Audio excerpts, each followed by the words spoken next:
ವಾರಣವದನ ತ್ರೈಲೋಕ್ಯ ಸುಮೋಹನ ವಾರಣವದನ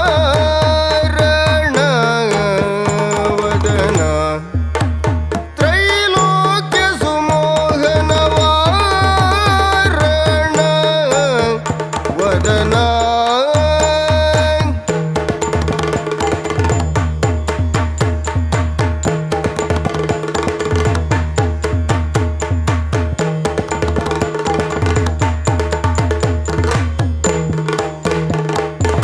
ವಾರಣಾಸ್ಯ ವರದಾಯಕ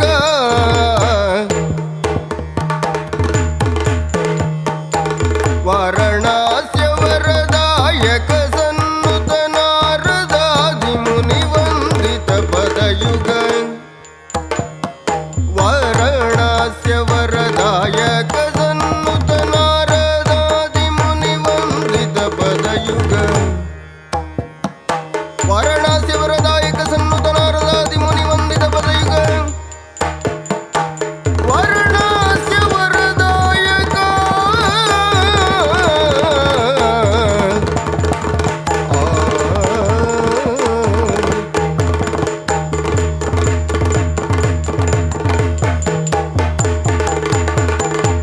ವಾರಣಾಸ್ಯ ವರದಾಯಕ ಸನ್ನುತ ನಾರದಾದಿ ಮುನಿ ವಂದಿತ ಪದಯುಗ ವಾರಣವದನ ತ್ರೈಲೋಕ್ಯ ಸುಮೋಹನ ವಾರಣವದನ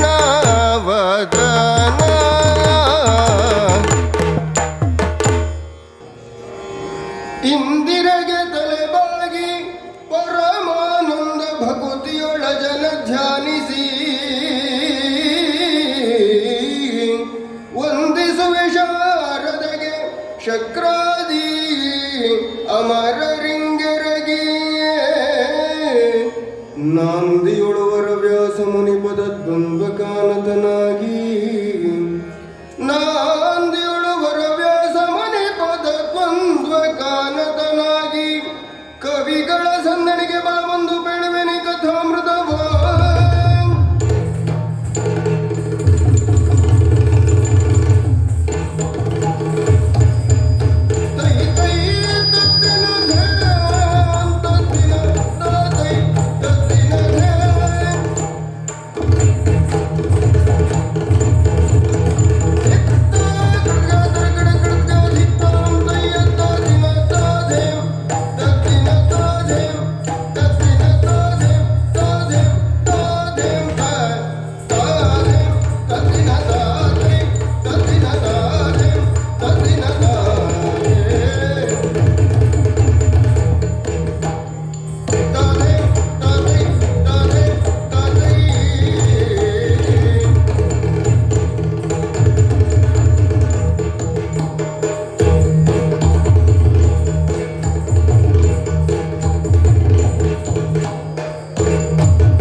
ದೈತ್ಯರು ಸಭೆಯನ್ನ ಕರೆದಿದ್ದಾನೆ.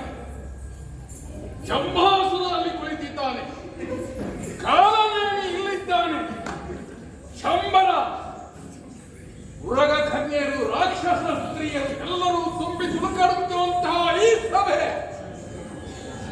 ಒಂದು ಸಂತೋಷದ ವಾರ್ತೆಯನ್ನು ಹೇಳಬೇಕು. ಯಾಕೆ? ಅನಾದಿ ಕಾಲದಿಂದಲೂ ನಡೆದಂತಹ ಒಂದು ಅನ್ಯಾಯ, ವಿಶ್ವ ಪುರುಷನ ಆ ಸೃಷ್ಟಿಯಲ್ಲಿ ಮೂಲಾಧಾರದಿಂದ ಸಹಸ್ರಾರದವರೆಗೆ ಮೇಲಿನ 7 ಲೋಕಗಳು ಊಹು ಮೂಹ ಸುವಹ ಭೋಗ ಭಾಗ್ಯಗಳು ಎಲ್ಲವೂ ಅದಿತಿ ದೇವಿಯ ಮಕ್ಕಳಾದಂತಹ ದೇವತೆಗಳಿಗೆ ಕಲ್ಪಿಸಿಕೊಡಲಾಯಿತು. ನಮ್ಮಂತಹ ದೈತ್ಯರಿಗೆ ದಿತಿ ದೇವಿಯ ಮಕ್ಕಳು ಮೂಲಾಧಾರದ ಕಟಿ ಪ್ರದೇಶದ ಕೆಳಗಿನ ಲೋಕ, ಭಾರ ಹೊರುವುದಕ್ಕೆ ಕಾಲು ಬೇಕಷ್ಟೇ, ಅತಲ ವಿತಲ ಸುತಲ, ಕೊನೆಗೆ ಪಾತಾಳ. ಕಾಲಿನಲ್ಲಿ ಬಲವಿದ್ರೆ ಮಾತ್ರ ದೇಹ ಕೇಳಿದಲ್ಲಿ ಹೋಗಬಹುದು, ಆದರೆ ನಮಗೆ ಭೋಗ ಭಾಗ್ಯವಿಲ್ಲ, ಕೆಲಸ ಮಾಡೋದಕ್ಕೆ ಮಾತ್ರ ನಾವು ಬೇಕು. ಹಾಗಾಗಿ ನಾನೇನು ಮಾಡಿದ್ದೇನೆ, ಆದಿದಾನವೆನಿಸಿದಂತಹ ಹಿರಣ್ಯಾಕ್ಷ ಹಿರಣ್ಯಕಶಿಪು ಹಾಕಿಕೊಟ್ಟಂತಹ ಮಾರ್ಗ ತಪಸ್ಸು. ಹೌದು, ಚತುರ್ಮುಖ ಬ್ರಹ್ಮನನ್ನು ಒಲಿಸಿಕೊಂಡೆ. ಘೋರವಾದಂತಹ ತಪಸ್ಸು, ಒಂಟಿಕಾಯಲ್ಲಿ ನಿಂತು ತಪಸ್ಸನ್ನು ಮಾಡಿದೆ. ಬ್ರಹ್ಮ ಬರಲಿಲ್ಲ, ತಲೆ ಕೆಳಗೆ ಕಾಲು ಮೇಲು ಮಾಡಿದೆ. ಯಾಕೆ? ಕಾಲಿನ ಬಲ ಏನನ್ನು ತೋರಿಸಬೇಕು. ದೇವಲೋಕಕ್ಕೆ ಕಾಲಿನ ದಿಕ್ಕಿನನ್ನು ತೋರಿಸಿದ ಕ್ಷಣ ಬ್ರಹ್ಮ ಬಂದ. ಏನು ಬರಬೇಕು ಕೇಳಿ. ಅಜೇಯ ಅಮರತ್ವ, ಸುರ ನರರಿಂದ ನಮಗೆ ಮರಣವಿಲ್ಲ. ಬ್ರಹ್ಮ ಒಂದು ವರ ಕೊಟ್ಟ, ನೀನು ಅಜೇಯನಾಗು, ಆದರೆ ಮರಣವನ್ನು ತಪ್ಪಿಸಲಾಗದು. ಯಾಕೆ? ಹುಟ್ಟಿದವರೆಲ್ಲರೂ ಮರಣವನ್ನು ಹೊಂದಲೇಬೇಕು. ಮುಂದೆ ಶಿವನ ಮಗನಿಂದ ನಿನಗೆ ಮರಣವಾಗುತ್ತದೆ ಎನ್ನುವಂತಹ ಒಂದು ವರವನ್ನು ಕೊಟ್ಟ. ವರ ಬಲಾನ್ವಿತನಾಗಿ ನಮ್ಮ ಅದೃಷ್ಟ ನೋಡಿ, ದಕ್ಷಯಾಗದಲ್ಲಿ ಸತಿ ದಕ್ಷಾಯಿಣಿ ನೊಂದು ಆತ್ಮಹತ್ಯೆಯನ್ನೇ ಮಾಡಿಕೊಂಡಳು. ಯೋಗಾಗ್ನಿಯ ದ್ವಾರ ಶರೀರವನ್ನು ಸುಟ್ಟುಕೊಂಡಳು. ಜಗತ್ತಿಗೆ ಅಮ್ಮ ಇಲ್ಲ ಈಗ. ಅಪ್ಪನೆನಿಸಿದಂತ ಮಹಾದೇವ, ನಮ್ಮ ರಾಕ್ಷಸ ಕುಲದೇವ, ಅವ ಎಲ್ಲಿದ್ದಾನೆ? ವಿರಾಗಿಯಂತೆ ಭೈರಾಗಿಯಂತೆ ಧ್ಯಾನಾಸಕ್ತನಾಗಿ ಸಮಾಧಿಸ್ಥನಾಗಿ ಸ್ಮಶಾನವಾಸಿಯಾಗಿದ್ದಾನೆ. ಅವನು ಬರುವುದಿಲ್ಲ. ಮತ್ತೆ ಮಕ್ಕಳಾಗುವುದು ಹೇಗೆ? ಹೆಂಡತಿ ಇಲ್ಲದಂತಹ ಶಿವ, ಜಗತ್ತಿಗೆ ತಾಯಿ ತಂದೆಯರಿಲ್ಲದ ಈ ಕ್ಷಣದಲ್ಲಿ ನನ್ನ ಸೇನೆಯನ್ನು ಒಂದು ಮಾಡಿದ್ದೇನೆ. ಯಾರಲ್ಲಿ? ರಾಕ್ಷಸ ವೀರರು, ನಿಮ್ಮ ಆಯುಧಗಳನ್ನು ಉಂಟು ಮಾಡಿಕೊಳ್ಳಿ. ಚೀಲದಲ್ಲಿ ಕಲ್ಲು, ಮುಳ್ಳು, ವಿಷಭರಿತವಾದಂತಹ ಕತ್ತಿ ಖಡ್ಗಗಳು. ಆಮೇಲೆ ಯುದ್ಧ ತಂತ್ರ ಏನು ಗೊತ್ತೋ? ದೇವತೆಗಳಿಗೆ ಎದುರಿಂದ ಹೊಡಿಬೇಕಾಗಿಲ್ಲ, ಹಿಂದಿನಿಂದ ಹೋಗಿ ಅವರನ್ನು ಯಶಸ್ವಿ ಮಾಡಿದ್ರಾಯ್ತು. ಹಾಗಾಗಿ ಸೇನಾ ಸಮೇತನವಾಗಿ ಉತ್ತರಕ್ಕೆ ಎತ್ತರದಲ್ಲಿರುವಂತಹ ಕೇಂದ್ರಕ್ಕೆ ಹೋಗುತ್ತೇನೆ.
ವಾಯುವನ್ನು ಬಂಧನ ಮಾಡುತ್ತೇನೆ.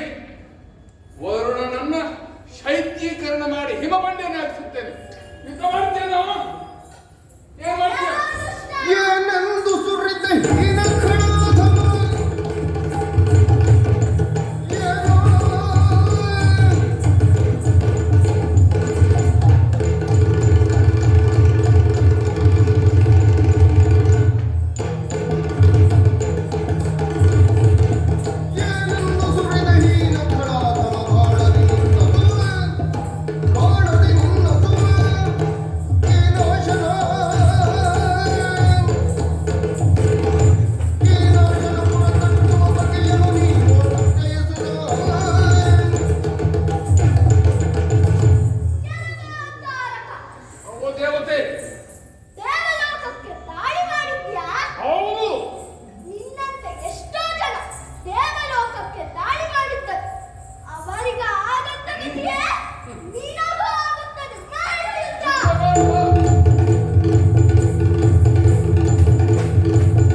ಜ್ಯೇಷ್ಠ ದೇವಿಯ ಮಕ್ಕಳು ನಾವು.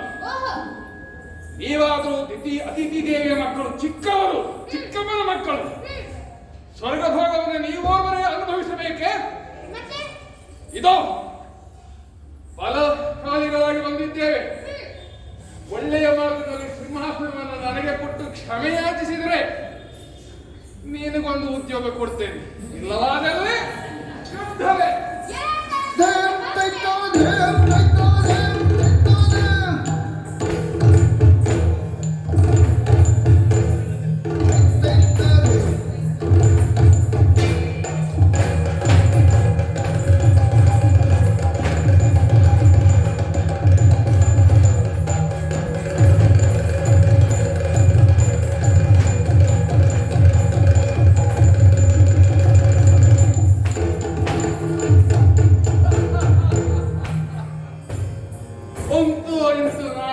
ನಮ್ಮ ವಶವಾಯಿತು. ಸ್ವರ್ಗದ ಅಧಿಕಾರ ನಮ್ಮದು. ಸಿಂಹಾಸನಾಧೀಶ್ವರ ನಾನೀಗ. ಅಧಿಕಾರ ಸ್ವೀಕಾರ ಮಾಡಿದ ಮೇಲೆ ಮೊದಲು ಮಾಡಬೇಕಾದ್ದೇನು? ಪ್ರತಿಜ್ಞೆ. ನಮಗೂ ನಮ್ಮಂತವರಿಗೂ ಪ್ರತಿಜ್ಞೆ ಬೇಡ. ನಾವು ಹೇಳಿದ್ದೆ ಆಜ್ಞೆ. ಹೊಸದಾದಂತಹ ತಂತ್ರವನ್ನು, ಸಂವಿಧಾನವನ್ನು ತಿದ್ದಬೇಕು. ದೇವತಾ ಸಂವಿಧಾನವಲ್ಲ, ಅಸುರ ವಿಧಾನವನ್ನು ನಾನು ಬರೆಸ್ತೇನೆ. ಏನೆಲ್ಲ ಆಗಬೇಕು ಗೊತ್ತುಂಟಾ? ಮೊದಲಿಗೆ ಈ ದೇವತೆಗಳು ನಿರ್ವಹಿಸುತ್ತಿದ್ದಂತಹ ಎಲ್ಲ ಉದ್ಯೋಗಗಳನ್ನು ಅಸುರ ವರ್ಗಕ್ಕೆ ಮೀಸಲಿಡುತ್ತೇನೆ. ಮಾತ್ರವಲ್ಲ, ಎಲ್ಲೆಲ್ಲಿ ಭೂಮಿಯಲ್ಲಿ ಹಿಂದುಳಿದವರಿದ್ದಾರೆ ಅವರನ್ನು ಮುಂದೆ ತರುವುದು ಹೇಗೆ? ಮುಂದೆ ಕುಳಿತವರನ್ನ ಹಿಂದಕ್ಕೆ ಹಾಕಿಬಿಡೋಣ. ಆಗ ಹಿಂದಿದ್ದವರು ಮುಂದಾಗಲಿಲ್ವೋ ಆ ರೀತಿಯ ತಂತ್ರವನ್ನು ಮಾಡ್ತೇನೆ. ಮಾತ್ರವಲ್ಲ, ಯಜ್ಞಯಾಗ ಹೋಮ ಹವನ ಯಾವುದು ನಡೀಲಿಕ್ಕಿಲ್ಲ. ನಡೆದರೂ ಇಂದ್ರಾಯ ಸ್ವಾಹ ಹೇಳುವಂತಿಲ್ಲ. ತಾರಕಾಯ ಇದಂ ನಮಃ, ಶಂಬರಾಯ ಇದಂ ನಮಃ ಹೀಗೆನ್ನುವುದಾಗಿ ಪಠಣ ಮಾಡಬೇಕಾಗ್ತದೆ. ಮಾತ್ರವಲ್ಲ, ನಮಗೆ ಕವ್ಯಕ್ಕೆ ಎಲ್ಲ ನಮ್ಮ ಹೊಟ್ಟೆಟ್ಟಾಗುವುದಿಲ್ಲ. ಗೋಮಾಂಸ ನರ ಮಾಂಸವನ್ನು ವೇದ ಮಾಡಬೇಕು. ಅದರ ಆಹುತಿಯನ್ನು ನಮಗೆ ನಿಗದಿಪಡಿಸಿಟ್ಟಿರಬೇಕು. ಮಾತ್ರವಲ್ಲ, ಇನ್ನೂ ಒಂದು ತಂತ್ರ ಇದೆ.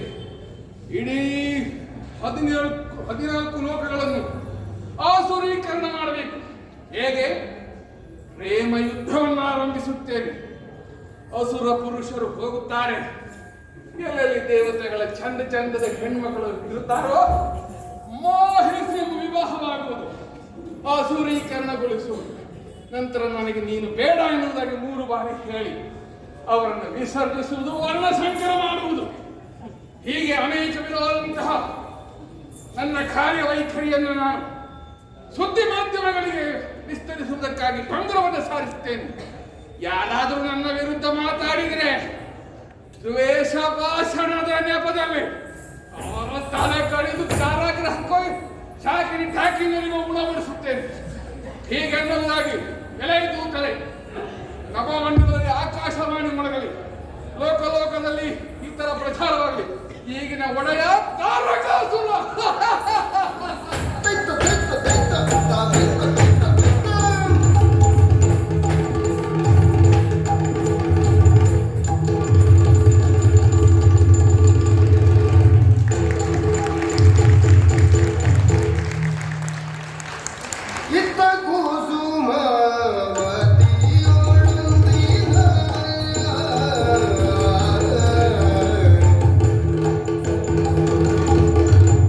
ಇತ್ತ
ಉಳಿಸಿ ತನ್ಮೂಲಕವಾಗಿ ಸೃಷ್ಟಿ ಕಾರ್ಯಕ್ಕೆ ನೆರವಾಗುವಂತೆ ಮಾಡುವವಳು ಈ ಮನ್ಮಥ.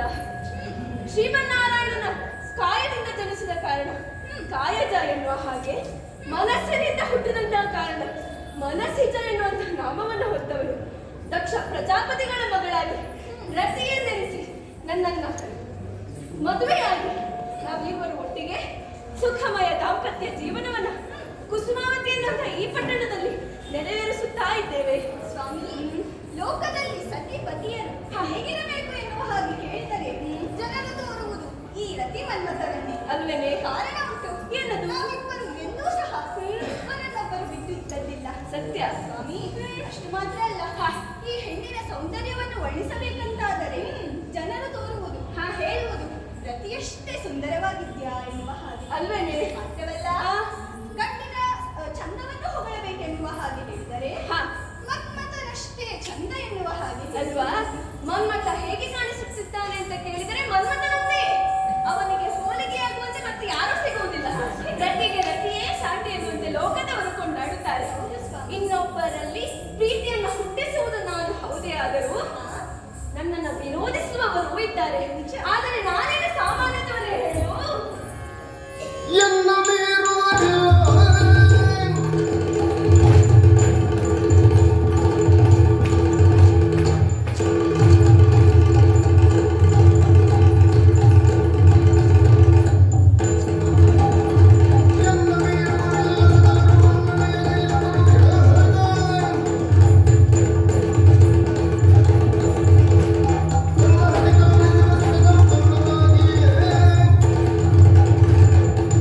ಮಾನವ ಕುಲದಲ್ಲಿ ಶ್ರೇಷ್ಠರು ಎಂದೆನಿಸಿಕೊಂಡವರು ಬ್ರಾಹ್ಮಣರು, ಋಷಿಮುನಿಗಳು.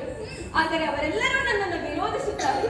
ಕಾರಣ, ಕಾಮನನ್ನ ಒಳಗೆ ಬಿಟ್ಟೆವು ಅಂತಾದರೆ ತಾವು ಗಳಿಸಿದಂತಹ ಜ್ಞಾನ ಶಕ್ತಿಗೆ ಕುಂದುಂಟಾಗುತ್ತದೆ ಎನ್ನುವುದನ್ನ. ಯಾವ ರೀತಿಯಲ್ಲಿ ವಿಷ ಸರ್ಪವನ್ನ ದೂರ ಬಿಡಬೇಕು, ಅದೇ ರೀತಿಯಲ್ಲಿ ಕಾಮನನ್ನು ದೂರ ಬಿಡಬೇಕು ಅಂತ ಹೇಳುತ್ತಾರೆ. ಆದರೆ ನಿಜಾಂಶವನ್ನು ತಿಳಿದವರು ಕೆಲವೇ ಮಂದಿಗಳು. ಧರ್ಮ, ಅರ್ಥ, ಕಾಮ ಮತ್ತು ಮೋಕ್ಷ 4 ಪುರುಷಾರ್ಥಗಳು. ಮಾನವನ ಮೂಲ ಮುಖ್ಯ ಧ್ಯೇಯವು ಇದೇ ಆಗಿರುತ್ತದೆ. ಲೋಕದಲ್ಲಿ ಏನನ್ನಾದರೂ ಸಂಪಾದಿಸಬೇಕು ಅಂದಿದ್ದರೆ ಕಾಮನೆ ಎನ್ನುವುದು ಮೊದಲು ಬರಬೇಕು, ಇಚ್ಛೆ ಎನ್ನುವುದು ಮೊದಲು ಹೊಂದಿಕೊಳ್ಳಬೇಕು. ಆ ನಿಟ್ಟಿನಲ್ಲಿ ಧರ್ಮದ ಆಸೆ, ಅರ್ಥದ ಆಕಾಂಕ್ಷೆ, ಮೋಕ್ಷದ ಬಯಕೆ ಬರಬೇಕು ಅಂತಾದರೆ ಕಾಮ ಅಲ್ಲಿಗೆ ಮೊದಲು ಬರಬೇಕು. ಕಾಮನೆ ಎನ್ನುವುದು ಹುಟ್ಟಬೇಕು. ಎಂಬಲ್ಲಿಗೆ ಧರ್ಮ, ಅರ್ಥ, ಕಾಮ, ಮೋಕ್ಷಗಳಲ್ಲಿ ಕಾಮವೇ ಮೇಲು ಎನ್ನುವುದನ್ನು ಅರ್ಥವಾಗುವುದಿಲ್ಲವೇ ಹೇಳು? ನೋಡಿದೆಯಾ? ಎಂದಿನಂತೆ ಒಟ್ಟೋಲಗವನ್ನು ಕೊಟ್ಟಿದ್ದೇವೆ, ಅದನ್ನು ಮುಗಿಸಿದ್ದು ಆಯ್ತು. ಇಲ್ಲಿ ಬಾಯಿಗೆ ಬಾಯಿಗೆ ಮತ್ತೆ ಏನಾಯ್ತು? ಯಾರು ಕರೆದ ಹಾಗೆ ಅನಿಸ್ತಾ ಇದೆಯಲ್ಲ? ಹೌದಾ? ಕಣ್ಣದೇನ ಅವರಿಲ್ಲ ಹೇಳು. ಅವರಿಲ್ಲ ಅಂತ ಹೇಳಿದ್ದಾರೆ. ಅದಲ್ಲಂತೆ, ಅದು ಅವರಿಲ್ಲ ಅಂತೆ ಮನೆ. ಓ ಮನ್ಮಥ, ಯಾರಂತ ಕೇಳು. ಯಾರು ಬಂದವರು? ನಾನು ದೇವೇಂದ್ರ.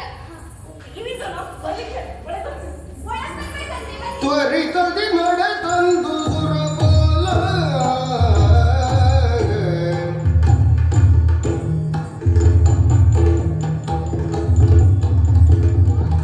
ರತಿಯ ಮೇಳದೊಳಿಪ ಕಾಮನು.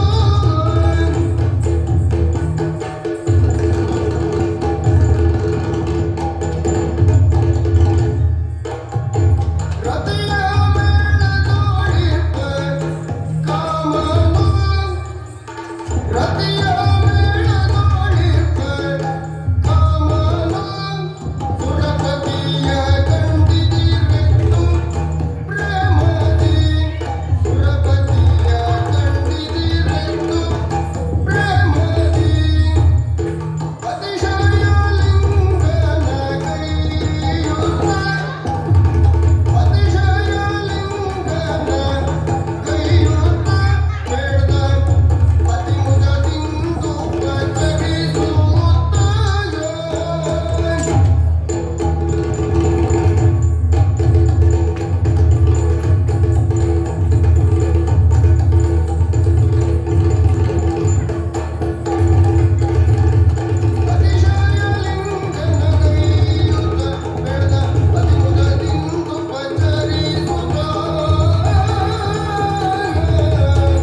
ದೇವೇಂದ್ರ, ನೀನೆಷ್ಟೊತ್ತಿಗೆ ಬಂದದ್ದು ಪುಣ್ಯಾತ್ಮ? ನಾನು ಆಗಲೇ ಬಂದಿದ್ದೇನೆ. ನಮಗೆ ತಿಳಿಯಲೇ ಇಲ್ಲ. ಅಲ್ಲ, ನಾನು ಕೂತ್ಕೊಳ್ಸಿದ್ದು ನಿನ್ನನ್ನಂತ ಮಾಡಿದ್ದು ದೇವೇಂದ್ರನ. ಇರ್ಲಿ, ನೀ ಬಂದದ್ದು ಒಳ್ಳೇದಾಯ್ತು. ನಿನ್ನನ್ನು ಮತ್ತೆ ಮಾತನಾಡಿಸ್ತೇನೆ. ನಿಮ್ಮೊಟ್ಟಿಗೆ ಮಾತಾಡಬೇಕು. ನನ್ನೊಟ್ಟಿಗೆ ಮಾತನಾಡ್ಬೇಕಾ? ಆಯ್ತಾಯ್ತು, ಮಾತನಾಡಿ. ರತಿ, ಆ ಕಡೆಯಲ್ಲಿರ್ತೀಯ? ಕರೀತೇನೆ. ಆಹಾ, ದೇವೇಂದ್ರ, ಸಂತೋಷವಾಯ್ತು. ಬಹಳ ಕಾಲವಾಯ್ತು. ಇದ್ದೇನೆ. ಏನಿದು? ಮೈ ಕೈಯೆಲ್ಲ ಗಾಯಗೊಂಡಿದೆ. ಐರಾವತ ಅಪಘಾತವಾಯ್ತಾ? ಇಲ್ಲ ಬಿದ್ದು ಮೈಗೆಲ್ಲ ಪೆಟ್ಟಾಯ್ತಾ? ಇಲ್ಲಪ್ಪ. ಏನಾಯ್ತು? ಓ ಮಾರ, ಬಹು ದೂರದಿಂದ ಬಂದ ನನ್ನನ್ನು ಬಹುಕರಿಯಿಂದ ಉಪಚರಿಸುತ್ತಿರುವೆ. ಆದರೆ ನಾನು ಆ ಮನಸ್ಥಿತಿಯಲ್ಲಿಲ್ಲ. ಏನಾಯ್ತು? ತಾರಕಾಸುರನೆಂಬ ರಕ್ಕಸ ಸ್ವರ್ಗಲೋಕಕ್ಕೆ ದಾಳಿ ಮಾಡಿ ನಮ್ಮನ್ನು ಕಾಡು ಮೇಡು ಅಲೆಯುವಂತೆ ಮಾಡಿದ್ದಾನೆ. ದೇವೇಂದ್ರ, ಈ ಕಾಡಿನಲ್ಲೆಲ್ಲ ಓಡಾಡುವುದು ನಿಮಗೆ ಹೊಸತೇನು. ಆದರೂ ಇಂತಹ ಒಂದು ಪರಿಸ್ಥಿತಿ ಬಂದರೆ ನೀವು ಹೋಗುವುದು ನಾರಾಯಣನ ಬಳಿಗೆ. ಇಲ್ಲಿಗೆ ಬಂದಿದ್ದೀರಿ ಅಂತಾದ್ರೆ ಬೇಕಂತ ಬಂದದ್ದಲ್ಲ, ದಾರಿ ತಪ್ಪಿ ಬಂದದ್ದ ನೀವು. ಇಲ್ಲ ಇಲ್ಲ, ಸಂಕಟ ಬಂದಾಗ ವೆಂಕಟರಮಣನೆಂದು ಶ್ರೀಲೋಲನ ಹತ್ತಿರ ಹೋಗಿದ್ದೆವು ಸರಿ. ಆದರೆ ತಾರಕಾಸುರನ ಹರನ ಕುವರನಿಂದ ಮರಣನೆಂದು ಹೊರಹೋಗಿ ಶ್ರೀಲೋಲನ ಹತ್ತಿರ ಅವನನ್ನು ಸಂಹರಿಸಲು ಅಸಾಧ್ಯ ಎಂದರು. ಹರಣ ಕುಮಾರನಿಂದ ಮರಣ ಅಂತಂದ್ರೆ ನೀವು ಕೈಲಾಸಕ್ಕೆ ಹೋಗ್ಬೇಕಿತ್ತು. ಕೈಲಾಸದಲ್ಲಿ ಶಿವ ಸಿಗುವುದಕ್ಕೆ ಹೇಗೆ ಸಾಧ್ಯ? ದಕ್ಷಯಾಜ್ಞೆಯ ಸತಿಯ ಮರಣದ ನಂತರ ಮಹಾದೇವ ತಪಸ್ಸಿಗೆ ಕುಳಿತಿದ್ದಾಳೆ. ಅವನಿಗೊಂದು ಮದುವೆ ಮಾಡಿಸಬೇಕಲ್ಲ. ಮದುವೆ? ನಾನು ಮದುವೆ ಮಾಡಿಸುವವನಾಗಿ ಕಾಣ್ತಾ ಇದ್ದೇನೆ ನಾನು ನಿಮಗೆ. ಹಾಗಲ್ಲ, ಮತ್ತೆ ಈಗ ನಿನ್ನ ಶರವ ತೊಡಿಸಿ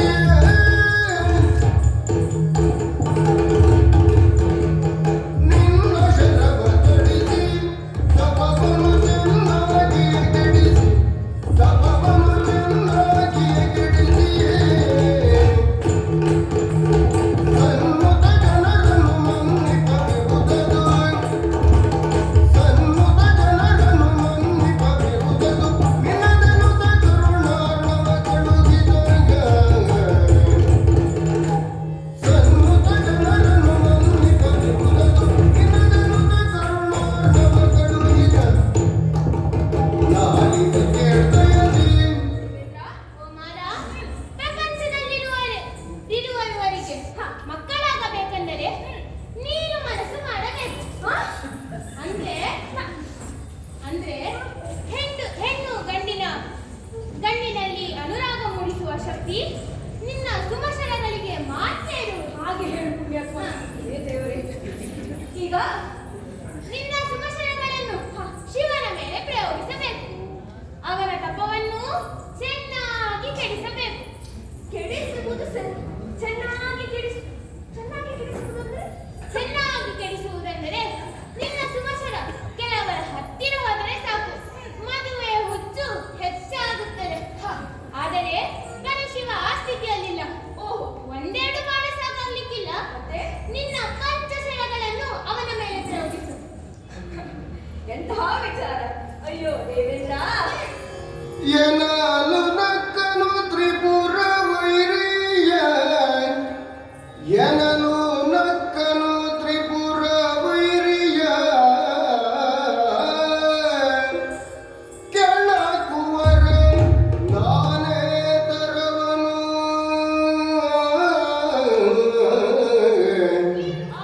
ಶಿವ ಮುನಿದಡೆ ಜಗವನು ಸುಡುವನು ಇಟಿಲವನಿಯಲೇ ತೃಣವಿದಿರೆ ಕಲ್ಪಾಂತವನಿಗೆ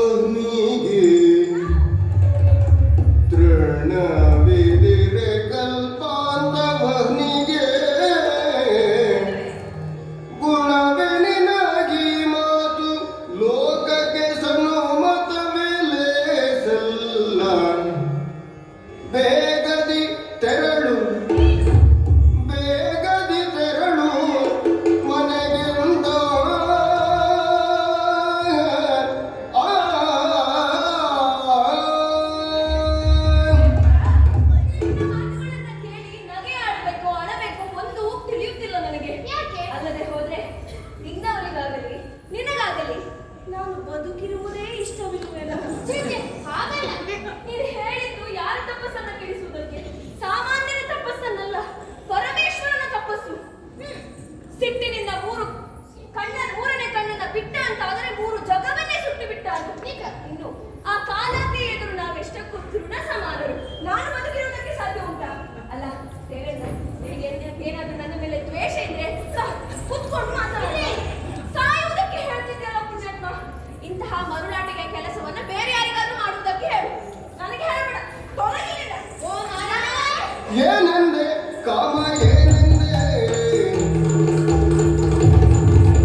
ಏನ್ ಹೇಳ್ತಾ ಇದ್ದೀನಿ?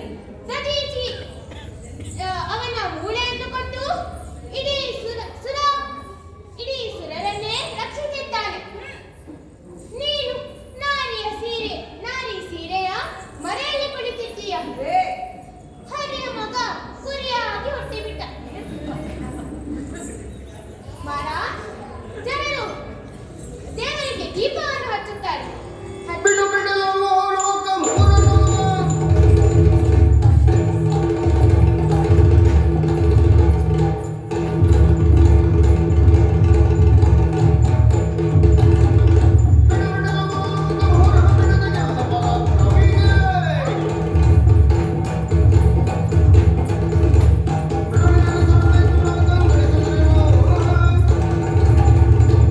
ಬಿಡು.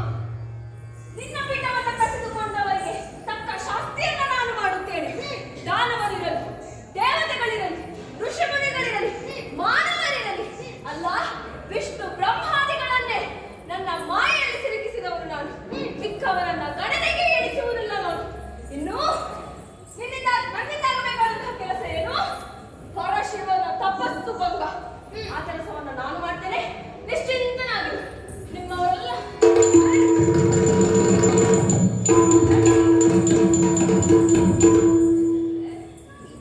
ಹೋದ್ನಾನು? ಹೌದಾ? ಬೇಸರ ಬಂತೇನೆ ನಿನಗೆ? ಅಲ್ಲ ಸ್ವಾಮಿ, ಈ ಕೆಲವರೆಲ್ಲ ಇರ್ತಾರೆ. ಯಾವಾಗ ಬರ್ಬೇಕು, ಯಾವಾಗ ಹೋಗ್ಬೇಕು, ಬರ್ಬಹುದಾ ಬೇಡವಾ, ಸರಿ ಆಗ್ತದ ನಾವು ಬಂದ್ರೆ, ಅದನ್ನೆಲ್ಲ ಯೋಚನೆ ಮಾಡುವಷ್ಟು ವಿವೇಕ ಇರುವುದಿಲ್ಲ ಸ್ವಾಮಿ. ದೇವೇಂದ್ರನ ಬಗ್ಗೆ ನಿನಗೆ ತಿಳಿದಿಲ್ವಾ ಹೇಳು? ಅಷ್ಟಕ್ಕೂ ನಿನ್ನ ಆ ಕಡೆ ಕಳುಹಿಸಿದ್ದು ಬೇಸರವಾಯ್ತಾ? ವಿಶೇಷ ಏನಿಲ್ಲ. ಅವನು ಬಂದಾಗಲೇ ಅವನ ಮುಖವನ್ನು ನೋಡಿದಾಗಲೇ ನನಗೆ ತಿಳಿಯಿತು ಇದೇನೋ ಬೇಸರದ ಸಂಗತಿಯನ್ನು ನನ್ನಲ್ಲಿ ಹೇಳುವುದಕ್ಕಿದ್ದಾನೆ ಅಂತ. ಅಲ್ಲ, ನಿನ್ನ ಮುಂದೆಲ್ಲ ಅವನು ಸೋತ ವಿಚಾರ ಹೇಳಲಿಕ್ಕಾಗ್ತದ ಹೇಳು? ಕೆಲವರು ಇರ್ತಾರೆ ಸ್ವಾಮಿ ಜಗತ್ತಿನಲ್ಲಿ, ಕೇಳಕ್ತಿದ್ರು ಮೀಸೆ ಮಣ್ಣಾಗಿ ಪ್ರಪಂಚ ಗೊತ್ತಾಗ್ಬಾರ್ದೆ ಅಲ್ವೇನೆ, ಅದಕ್ಕಾಗಿ ಕಳಿಸಿದ್ದು. ಹೇಗೂ ಈಗ ಹೇಳ್ತೇನಲ್ಲ ನಾನು. ಏನಂತೆ? ವಿಚಾರ ಹೊಸ ಹೃದಯದಲ್ಲವ ಸ್ನೇಹದಿಂದಲೇ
ಜಲಂಧರ ಲೆಕ್ಕದಲ್ಲಿ ಹೇಳುವುದಾದರೆ ಆ ಪರಮೇಶ್ವರನ ಕ್ರೋಧಾಗ್ನಿಯಿಂದ ಜನಿಸಿದವನು ಆತ. ಸಂಬಂಧದಲ್ಲಿ ಆ ಜಲಂಧರ ಪರಮೇಶ್ವರನಿಗೆ ಮಗನೇ ಆಗಬೇಕು. ಆದರೂ ಸಹ ತನ್ನ ಸ್ವಂತ ಮಗನೆಂದು ಲೆಕ್ಕಿಸದೆ ಆ ಜಲಂಧರನನ್ನು ಕೊಂದಂತಹ ಅಂತಕ ಆತ. ಬೇಡ ರಮಣ, ಹೋಗಬೇಡಿ ಸ್ವಾಮಿ. ಏನಂದ್ರೆ ಹೋಗಬಾರದ, ಬಿಡು, ಬೇಡ ಚಿಂತೆ ಬಿಡು ಬಿಡು ನಿನ್ನ ಎರುಡಿಯ ಬ್ರಹ್ಮದೇವ.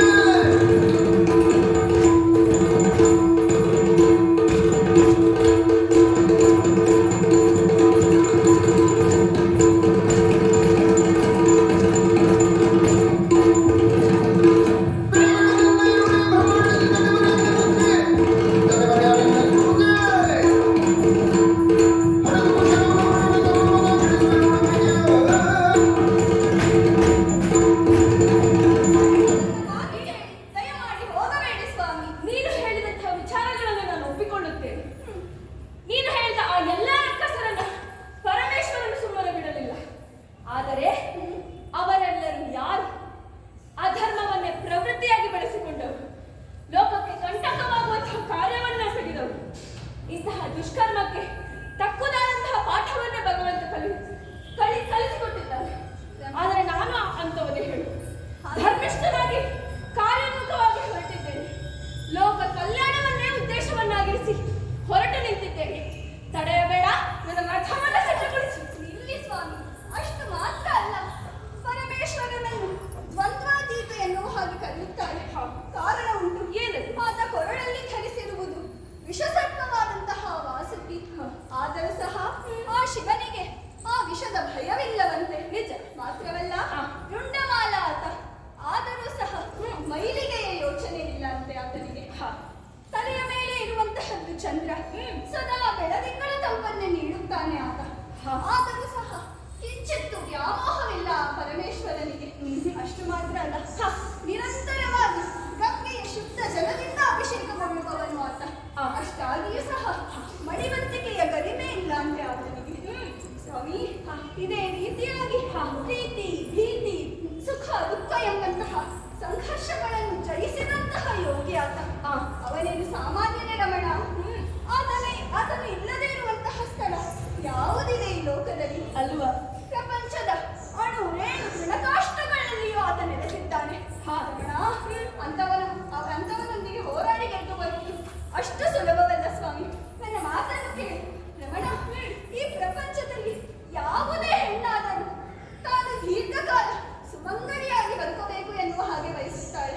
ರಮಣ, ಅವನನ್ನು ಸೆಳೆಸಲು ಹೋಗಿ ನನ್ನನ್ನು ವಿಧವೆಯನ್ನಾಗಿ ಮಾಡಬೇಡಿ ಸ್ವಾಮಿ. ನನ್ನನ್ನು ಉಳಿಸಿ ರಮಣ, ಹೋಗಬೇಡಿ. ನಿನ್ನ ಮಾತುಗಳು ನನಗೆ ಅರ್ಥವಾಗುತ್ತದೆ. ಎದ್ದೇಳು. ನಿನ್ನ ಭಾವನೆಗಳು ಕೂಡ ಸಾಧುವಾದದ್ದೇ. ಆದರೆ ಏನು ಮಾಡುವುದು ಹೇಳು? ನನ್ನ ತಂದೆಯರಾದಂತಹ ಶ್ರೀಮನ್ ನಾರಾಯಣರು ಕಲಿಸಿದಂತಹ ಅಪ್ಪಣೆ ಇದೆ. ಅವರ ಅಪ್ಪಣೆಯನ್ನ ಮೀರಿಯೂ ನಾನು ಹೋಗುವಂತಿಲ್ಲ. ಅಷ್ಟಕ್ಕೂ ಕೇವಲ ನನ್ನ ಸ್ವಾರ್ಥಕ್ಕಾಗಿ ಹೋಗುತ್ತಿರುವವನಲ್ಲ ನಾನು. ತಾರಕಾಸುರನ ಉಪಟಳ ತಾಳಲಾರದೆ ಅವನ ವಧೆಯಾಗಬೇಕು ಅಂತಾದರೆ ಪರಶಿವನ ನಿಜ ಸತಿಯನ್ನ ಕೂಡಿದಾಗ ಜನಿಸುವಂತಹ ಕುಮಾರನಿಂದ ಮಾತ್ರ ಅವನ ವಧೆ ಸಾಧ್ಯ ಎನ್ನುವುದು ನಿನಗೂ ತಿಳಿದಿದೆಯಲ್ಲ? ಹಾಗಾದರೆ ಲೋಕ ಕಲ್ಯಾಣಕ್ಕಾಗಿ ಶಿವನ ಕಲ್ಯಾಣವಾಗುವುದು ಅನಿವಾರ್ಯ. ಎಲ್ಲರೂ ನನ್ನನ್ನೇ ಎದುರು ನೋಡುತ್ತಿದ್ದಾರೆ. ಈ ಕಾರ್ಯವನ್ನ ಮನ್ಮಥನೇ ಮಾಡುತ್ತಾನೆ ಎನ್ನುವಂತೆ ನನ್ನನ್ನೇ ನಂಬಿದ್ದಾರೆ. ಆದರೆ ನಾನು ನಂಬಿದ್ದು ನಿನ್ನಲ್ಲ ರತಿ. ನನ್ನ ಧೈರ್ಯ ನೀನು, ನನ್ನ ಬಲ ನೀನು ಅತ್ತರೆ ನನ್ನ ಮನಸ್ಸು ತುಗುಡಗೊಳ್ಳುತ್ತದೆ. ನೀನು ನಕ್ಕರೆ ನನ್ನ ಶಕ್ತಿ ವೃದ್ಧಿಯಾಗುತ್ತದೆ. ಆದ್ದರಿಂದ ಧೈರ್ಯವನ್ನ ತಾಳು. ನನ್ನ ಜಯಕ್ಕಾಗಿ ನೀನು ಹರಸು. ಮೇಲಾಗಿ ತಂದೆಯವರ ಆದೇಶದೊಡನೆ ಅವರ ಆಶೀರ್ವಾದವು ನನ್ನ ಮೇಲಿದೆ ಎನ್ನುವುದನ್ನು ಮರೆಯುವುದಕ್ಕೆ ಸಾಧ್ಯವಿಲ್ಲ. ಆ ಕಾರಣಕ್ಕಾಗಿ ನೀನು ಹೆದರಬೇಡ. ಹರಿಹರನ ಕೃಪೆ ನಮ್ಮ ಮೇಲಿದೆ. ಈಗ ಮಂತ್ರಿ ವಸಂತನಿಗೆ ಆದೇಶ ಕೊಟ್ಟಿದ್ದೇನೆ. ಮಿತ್ರನಾದ ಚಂದ್ರನಿಗೂ ಬರಲಿಕ್ಕೆ ಹೇಳಿದ್ದೇನೆ. ನನ್ನ ಸೈನಿಕರಾದಂತಹ ಶುಕ ಪಿತಗಳು, ಕೋಗಿಲೆ, ಹಂಸ, ಚಕೋರ ಪಕ್ಷಿಗಳಿಗೂ ಅಪ್ಪಣೆಯನ್ನ ಕೊಟ್ಟಿದ್ದೇನೆ. ಎಲ್ಲರೂ ಸಿದ್ಧರಾಗಿದ್ದಾರೆ. ಇನ್ನು ತಡ ಮಾಡುವುದು ಸರಿಯಲ್ಲ. ನಾನು ಹೋಗ್ತೇನೆ.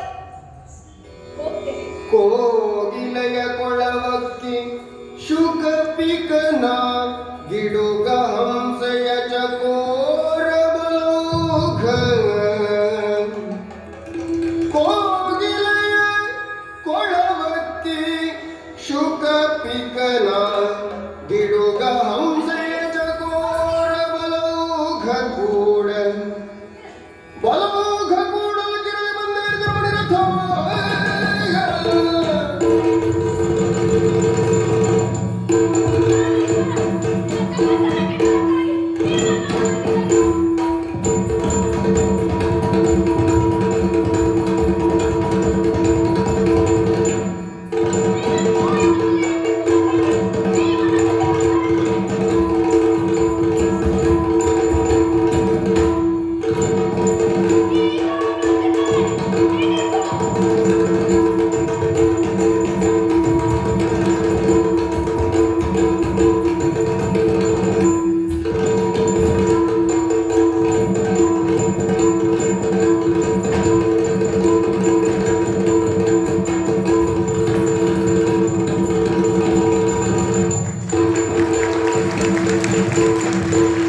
ಬಿಟ್ಟು ಕಣ್ತೆರೆದು ನೋಡ್ತಾ ಇದ್ದೇನೆ. ಏನಿದೆ ಆಶ್ಚರ್ಯ, ಏನಿದೆ ಆಶ್ಚರ್ಯ!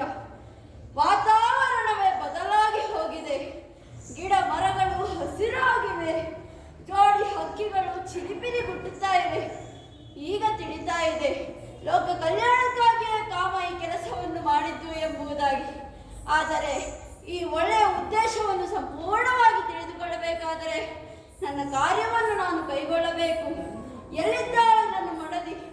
ಓಹೋ ಹೋ, ಈಗ ತಿಳಿಯಿತು. ಗಿರಿರಾಜನ ಸುತ್ತ ಗಿರಿಜೆಯಾಗಿ ಹುಟ್ಟಿದ್ದಾಳೆ. ಅವಳನ್ನು ನಾನು ಸೇರಬೇಕು. ಆದರೆ ಅವಳ ತಪಸ್ಸನ್ನು ಆಚರಿಸ್ತಾ ಇದ್ದಾಳಲ್ಲ, ನನ್ನ ಮೇಲೆ ಅವಳಿಗೆ ಎಷ್ಟು ಪ್ರೀತಿ ಇದೆ ಎನ್ನುವುದನ್ನು ಪರೀಕ್ಷಿಸಬೇಕಲ್ಲ. ಹೀಗೆ ಹೋಗುವುದಲ್ಲ, ಬೇರೊಂದು ರೂಪದಲ್ಲಿ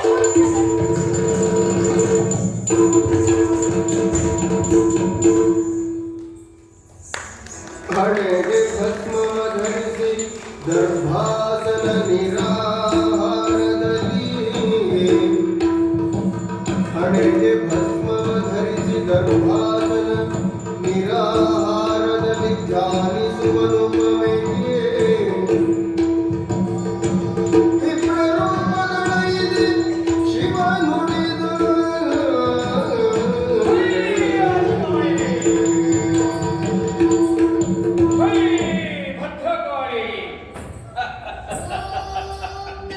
ಎಲ್ಲಿಗೆ ಒಂದು ಸೇರಬೇಕು ಅಲ್ಲಿಗೆ ಸೇರಿದ್ದೇನೆ.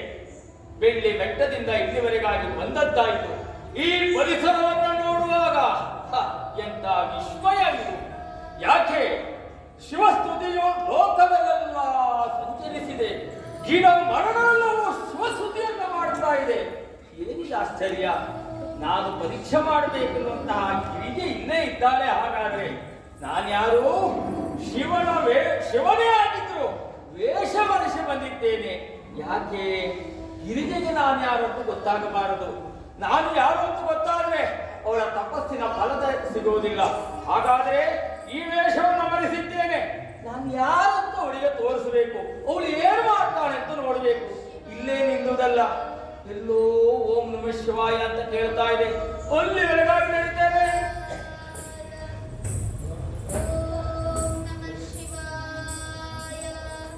ಓಮಲ ಕಷಾಯ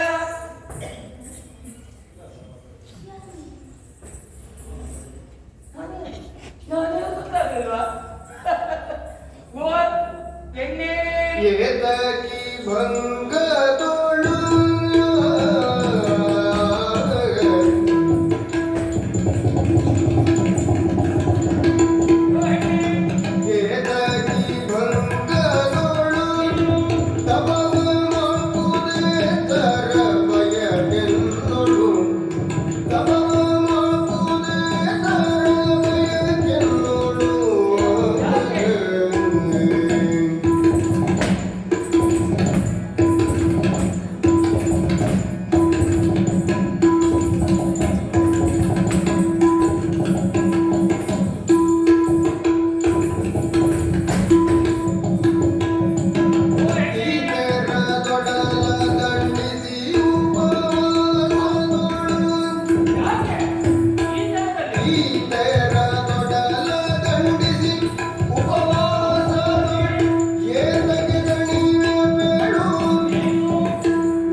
ನಾನು ಕೇಳುವುದು ಮತ್ತೇನಲ್ಲ, ಮನೆಯಲ್ಲಿ ಜಾಗ ಇಲ್ಲಿಲ್ವಾ ಅಂತ.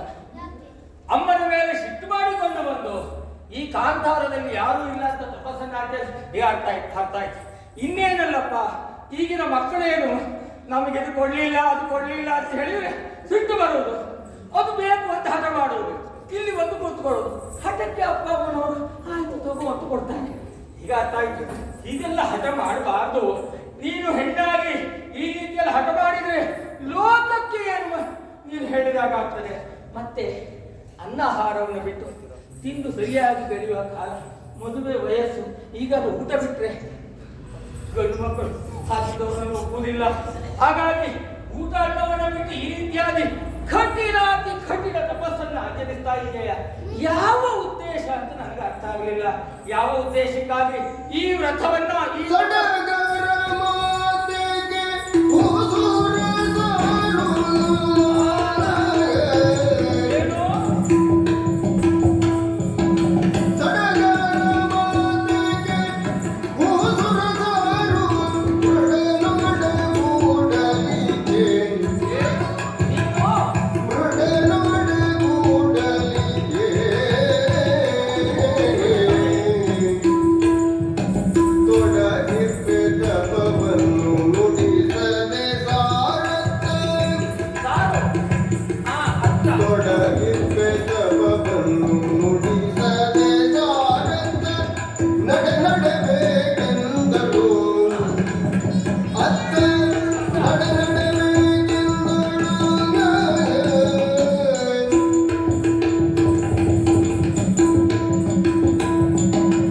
ಅಯ್ಯ ಮಿತ್ರರೇ, ಹಾ ಪಾರ್ವತಿ ಎಂಬ ಹೆಸರಿನಲ್ಲಿ ಹಾ. ಈ ಜಗತ್ತಿನ ಬೆಳಕನ್ನು ಕಂಡವಳು ನಾನು. ಹಾ ಈ ರೀತಿಯಾದ ತಪಸ್ಸನ್ನು ಆಚರಿಸುವುದಕ್ಕೆ ಹಾ ಬಲವಾದ ಅದರ ಕಾರಣವನ್ನು ಕಾರಣ ಏನು?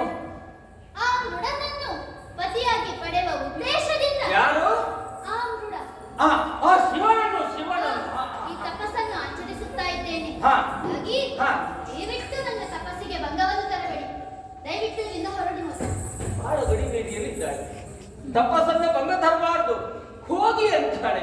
ನಾನು ನೋಡುವ ಹೆಣ್ಣೆ, ನೀನು ತಪಸ್ಸನ್ನ ಆಚರಿಸ್ತಾ ಇದೆಯಾ? ನಾನು ಹೋಗಬೇಕು. ಯಾರ ಕುರಿತಾಗಿ ನೀನು ತಪಸ್ಸನ್ನ? ಶಿವನನ್ನು ನಿಟಿಲಾಕ್ಷಿ ಉರಿಯುತ್ತಿದೆ. ನಿಟಿಲಾಕ್ಷಿ ಉರಿಯುತ್ತಿದೆ. ಆತಗೆ ಭವಗಣೆಯು ಶೋಭಿತಬಹುದೇ. ಆತಗೆ ಭವಗಣೆಯು ಶೋಭಿತಬಹುದೇ. ಕಟಿಗೆ ಸುತ್ತಿಗನು ವ್ಯಾಘ್ರದ ಚರ್ಮ ನಿನಗೆ ಸಂಘಟನೆ ಸಲ್ಲ ಕೇಳು. ಪಾಲನೆ ಬಿಡು ಶಿವನ ಇಂದ್ರನಿಗನು ಕೂಲೆಯ ಪಂಥಿ ಜನ. ಇಂದ್ರನಿಗನು ಕೂಲೆಯ ಪಂಥಿ ಜನ.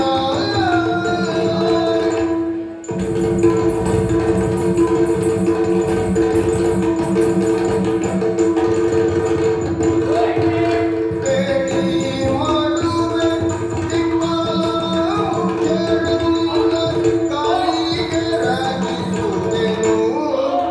ಬೇಡಿ ಮಾಡುವೆ ದಿಕ್ಪಾಲ ಮುಖ್ಯರನ್ನ ಕಾಲಿಗೆ ರಾಗಿಸುವೆನು. ಪಾಲನೆ ಬಿಡು ಶಿವನ.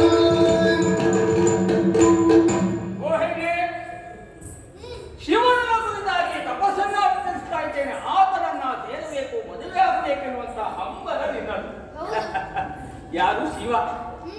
ನೀನು ಏನು ಅಲ್ಲ ಶಿವನಲ್ಲಿ ಎನ್ನುವ ಹಾಗೆ. ಏನನ್ನ ಬಲ್ಲೆ ಎನ್ನುವಂತಹ ವಿಚಾರ ಕೇಳ್ತೇನೆ. ಯಾಕೆ ಬಲ್ಲೆಯ? ಯಾಕೆ? ನೀನು ಒಮ್ಮೆ ಮದುವೆ ಆದಿ ಅಂತ ಇಟ್ಟುಕೋ, ಅವನ ಹತ್ರ ನೀನು ಕೂತ್ಕೊಳ್ಳೋದಿಲ್ಲ. ಕಾರಣ ಯಾಕೆ ಗೊತ್ತಾ? ಬುಸುಗುಟ್ಟುವ ಸರ್ಪ ಅವರ ಕುತ್ತಿಗೆ ಹತ್ರ ಬಂದು ನಿನಗಾಗುವುದಿಲ್ಲ. ಅಷ್ಟು ಮಾತ್ರವಾ? ಹೋಗಿ ಹೋಗಿ ಈಗಿನ ಹೆಣ್ಣು ಮಕ್ಕಳು ಕೇಳುವುದೇನು? ನೀವು ಎಷ್ಟು ಪರಿಸ್ನಾನ ಮಾಡಿದ್ದೀರಿ, ದೂರ ಹೋಗಿ ವಾಸನೆ ಬರ್ತದೆ ಅಂತ ಹೇಳುತ್ತಾ ಹೆಣ್ಣು ಮಕ್ಕಳೇ ಜಾಸ್ತಿ. ಅವನಿಗೆ ಸ್ನಾನ ಉಂಟಾ? ಸ್ನಾನವೇ ಇಲ್ಲ. ಸತ್ತ ಹೆಣದ ಭಸ್ಮವನ್ನ ಮೈಗೆ ಲಾಭಿಸಿಕೊಡುತ್ತಾನೆ. ಅಂಥವನನ್ನ ಬಯಸಿದೆಯಲ್ಲ, ಅರ್ಥ ಉಂಟೇನೆ. ಅಷ್ಟು ಮಾತ್ರ ಅದು ನನಗೆ ಬೇಸರ ಆಗ್ತಿರ್ಲಿಲ್ಲ. ಅವನು ಹುಟ್ಟದ್ದು ಏನು ಗೊತ್ತಾ? ವ್ಯಾಘ್ರ ಚರ್ಮವನ್ನ ಹುಟ್ಟಿದ್ದಾನೆ. ಆ ವ್ಯಾಘ್ರ ಚರ್ಮವನ್ನು ಹುಟ್ಟವರಲ್ಲಿ ನೀನು ನನಗೊಂದು ಸೀರೆ ತಂದುಕೊಡಿ ಅಂದ್ರೆ ತಂದು ಕೊಡ್ತಾನ. ಅವ ಅದನ್ನೇ ಕೊಡು. ಸೀರೆಗೆ ಕೊಡುವುದು ಅವರಿಗೆ ಅರ್ಥ ಆಯ್ತು. ಹಾಗಾಗಿ ನಾನು ಹೇಳುವುದು ಅಷ್ಟು ಮಾತ್ರ ಅಲ್ಲ, ಅವನ ಜಟೆಯನ್ನು ನೋಡಿದ್ಯಾ? ವಾಲ್ಮೀಕದಂತಹ ಜಟೆ. ಅಂತಹ ಜಟೆಯನ್ನು ನೀವು ಮದುವೆಯಾದ್ರೆ ಕೋಮಲವಾದ ಕೂದಲಿಗೆ ಏನು ಬೇಕು ಮಗಳೇ? ಅರ್ಥ ಮಾಡಿಕೋ. ಅಷ್ಟು ಮಾತ್ರ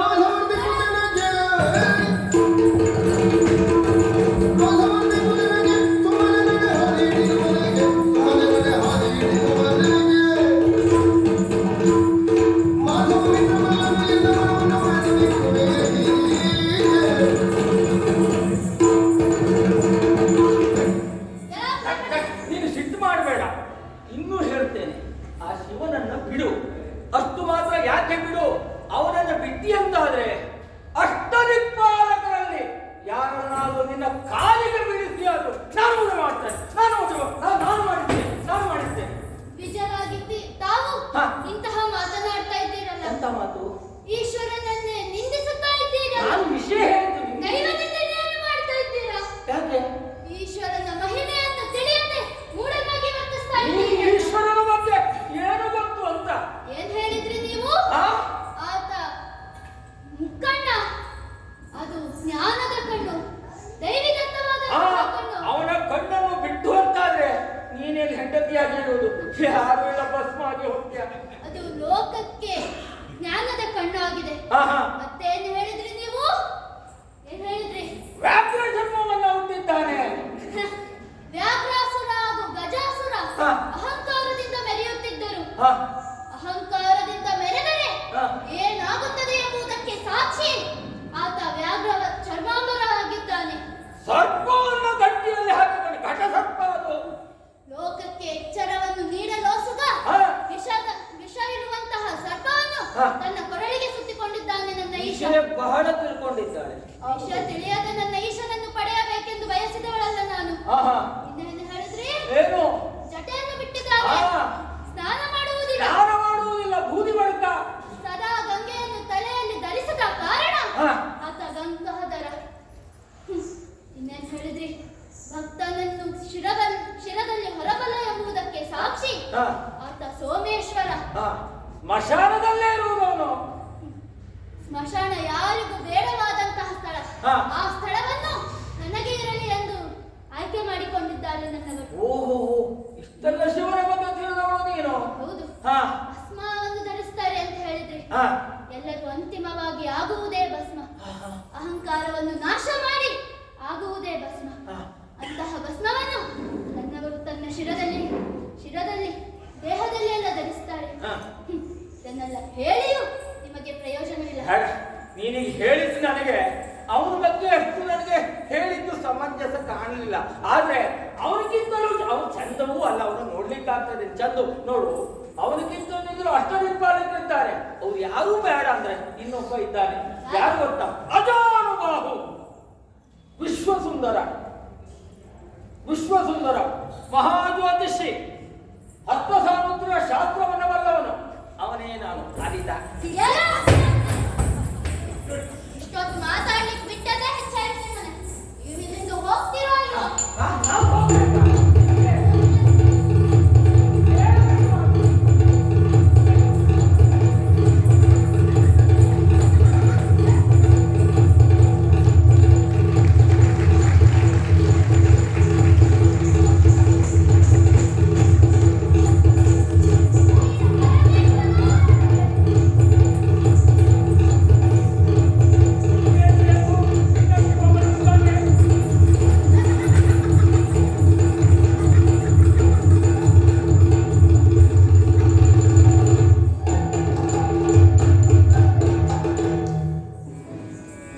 ಹರ ಹರ ತಪವ ಕೆಡಿಸಿದ ಪಾಪಿ ಇವನ ತರುಣದಾನೆಂದರು ಜಾಣೆ.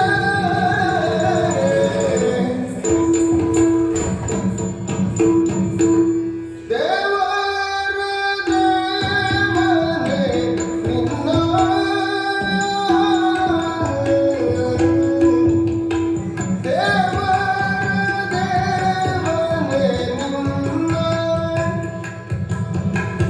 ಭಾರತಿ ಭಜಿಸಿರೆ ಈ ವಿಪ್ರ ನೋಡಿಸಿದ ತಪ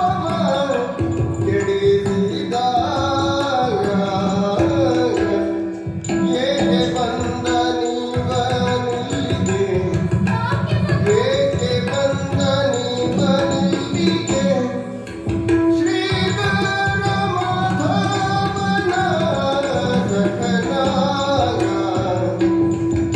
ಜರದನು ಮತಿಯ ಮರೆದನು ಹರನೇ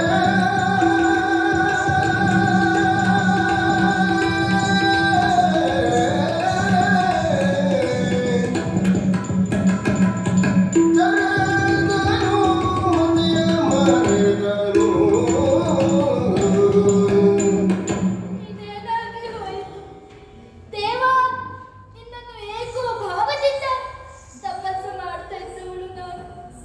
ಆದರೆ ಎಲ್ಲಿದ್ದಳೋ ಒಂದು ಒಬ್ಬ ವಿಪ್ರ ನಿನ್ನ ನಿಂದನೆಯ ಮಾತನಾಡಿದ್ದಳು.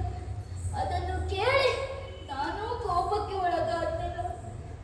ಇಷ್ಟೊಂದು ಮಾಡಿದ ತಪಸ್ಸಿನ ಫಲವಾಗಿ ನಿನ್ನನ್ನು ಸೇರಬಹುದೇ ಇದ್ದೆ. ಆದರೆ ಈತ ಆಡಿದಂತಹ ಮಾತಿನಿಂದ ಇನ್ನಷ್ಟು ಪಾಪ ನನ್ನನ್ನು ಆವರಿಸ್ತಾ ಇತ್ತು.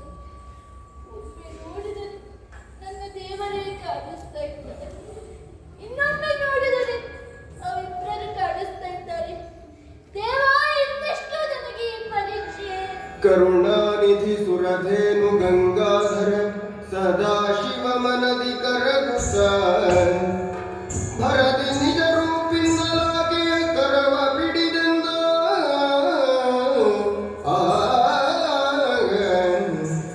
ತರುಣಿ ಬಿಡು ಶೋಕವನು ತರುಣಿ ಬಿಡು ಶೋಕವನು ತಪವಿರ್ದು ದೇಹಮಂ ಬರಿದೆ ದಂಡಿಸಬೇಡ ನಿನ್ನ ರಸನಾನೆನುತ ಗಿರಿಜಯಂ ಸಂತವಿಸುತ್ತ ತಾನೊಂದು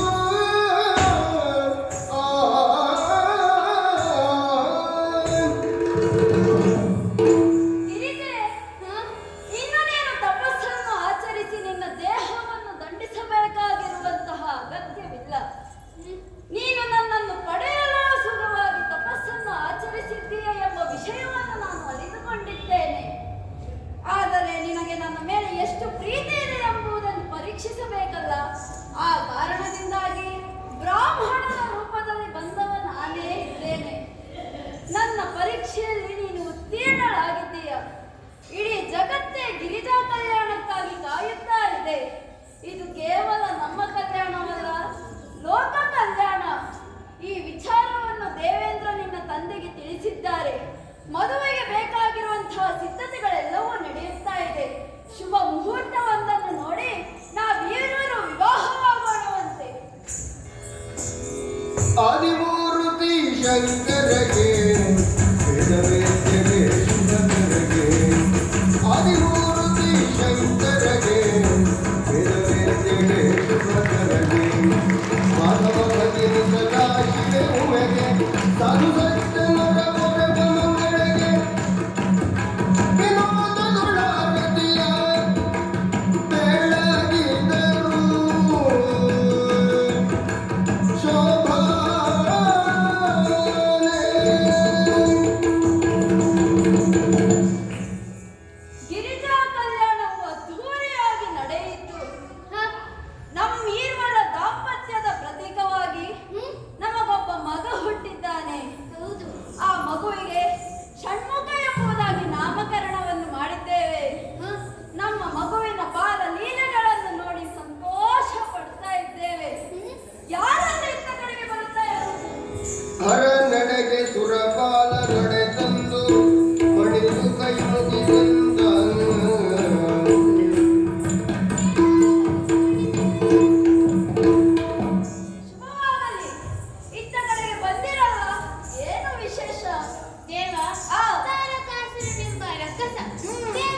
ಚೆಂಡಾಟ ಆಡ್ಕೋ ಹೋಗು ಮಗನೇ ಹೋಗು. ಚೆಂಡಾಟ ಆಡ್ತೇನೆ ಆದ್ರೆ ನನ್ನ ಶಿರವನ್ನು ಕಡೆದು ಚೆಂಡಾಟ ಆಡ್ತೇನೆ. ಅವನ ಹೊಟ್ಟೆಯನ್ನು ಬಗೆದು ಆ ರಕ್ತದಲ್ಲಿಯೇ ನೀರಾಟ ಆಡ್ತೇನೆ. ಅವನ ಕರುಳನ್ನು ಬಗೆದು ಡಾಕಿನಿಯರಿಗೆ ರಸದೌತಣ ಉಳಿಸುತ್ತೇನೆ. ಅಸುರನನ್ನು ಸಂಹರಿಸಿ ಸುರೇಶನಿಗೆ ಸ್ವರ್ಗಲೋಕವನ್ನು ಕೊಡುತ್ತೇನೆ. ನಿನ್ನ ಉತ್ಸಾಹದ ನುಡಿಗಳನ್ನು ಕೇಳಿ ಸಂತೋಷವಾಯಿತು ಕಂದ. ಆದರೂ ನಾನು ನಿನ್ನನ್ನು ತಡೆದೆ ಯಾಕೆ? ತಲೆ ಗಟ್ಟಿದೆ ಎಂಬ ಕಾರಣಕ್ಕೆ ಹೋಗಿ ಶಿಲೆಗೆ ಬಡಿದರೆ ಒಡೆದು ಹೋಗುವುದೇನು ಹೇಳು? ನಿನ್ನ ತಲೆ ಅಲ್ಲವೇ? ಅಡಿ ಮುತ್ತಿಡುವ ಮುನ್ನ ಕಣ್ಣನ್ನಿಡಬೇಕು. ಇನ್ನು ಅಲ್ಲಿರುವ ಪರಿಸ್ಥಿತಿಯನ್ನು ಸೂಕ್ಷ್ಮತನದಿಂದ ಅರಿತುಕೊಂಡಿರಬೇಕು ಕಂದ. ದೇವ ಆ ಸಣ್ಣ ಹುಡುಗನೇ ಸಿದ್ಧನಾಗಿದ್ದಾನೆ ಬರುವುದಕ್ಕೆ. ನೀವೆನ್ನು ತಡೆಯಬೇಡಿ. ತಡೆಯುವುದಕ್ಕೆ ಇಲ್ಲಿ ಸಮಯವೂ ಇಲ್ಲ. ನಿನ್ನ ಈ ಅವಸರಕ್ಕೆ ಎಲ್ಲಿಯಾದರೂ ಅವಘಡವಾದರೆ ನಿನಗೂ ಒಂದು ಮಾತು ಬರ್ತದೆ. ಬೇರೆಯವರ ಮಕ್ಕಳನ್ನು ಬಾವಿಗೆ ಇಳಿಸಿ ಆಳವನ್ನು ನೋಡುವವ ದೇವೇಂದ್ರ ಎಂಬುದಾಗಿ. ಅಷ್ಟೇ ಅಲ್ಲ, ಇವ ಇನ್ನು ಪುಟ್ಟ ಬಾಲಕ. ಈತನ ಮಾತುಗಳನ್ನು ಕೇಳಿ ತಂದೆ ತಾಯಿಯರು ಕುಡಿಯುತ್ತಾ ಇದ್ದಾರೆ ಎಂಬುದಾಗಿ ಅಪಕೀರ್ತಿನ ಮಗು ಬಂದಿದ್ದು. ಬಾಲಭಾಷೆ ಕೇಳುವುದಕ್ಕೆ ಅಷ್ಟೇ ಚಂದ. ಅಪ್ಪ, ಇದು ಬಾಲಭಾಷೆ ಅಲ್ಲ. ನ್ಯಾಯವನ್ನು ಕಂಡು ಜಿಲೆತ್ತ ದ್ವೇಷ. ಓಹೋ, ಇಷ್ಟರ ನೆಲೆಗೆ ನುಗ್ಗಿ ಒಡೆವ ರೋಷ. ಮರಳಿ ಒಪ್ಪಿಸುತ್ತೇನೆ ಸುರಪನ ದೇಶ. ವಿನಾಕಾರಣ ಕೆಣಕಿದರೆ ಆಗುವುದು ನಾಶ. ಬದಲಾಗಿದೆ ಈ ದೇಶ. ಪಡೆಯಬೇಡಿ ನನ್ನ ಆದೇಶ. ಪಡೆಯಿರಿ ನನ್ನ ಆದೇಶ. ಬಹು ಸಂತೋಷವಾಯಿತು.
ಅದರಲ್ಲಿ ನಾನು ಹೋರಾಟ ಮಾಡಿದರೆ ನಮಗೆ ಅಪಖ್ಯಾತಿಯಾದೀತು.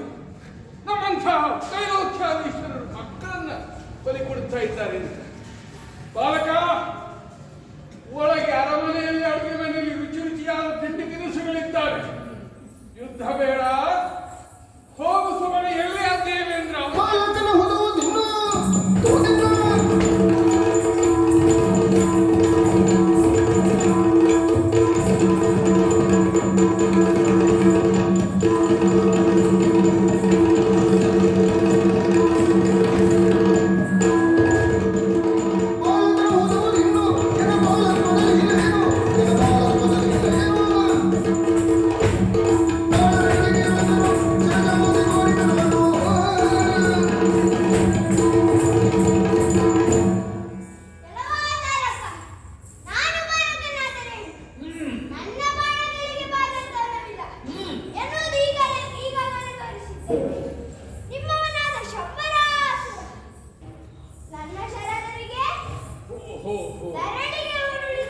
ನೀನು ಕೊಂದೆ ಅವನನ್ನ.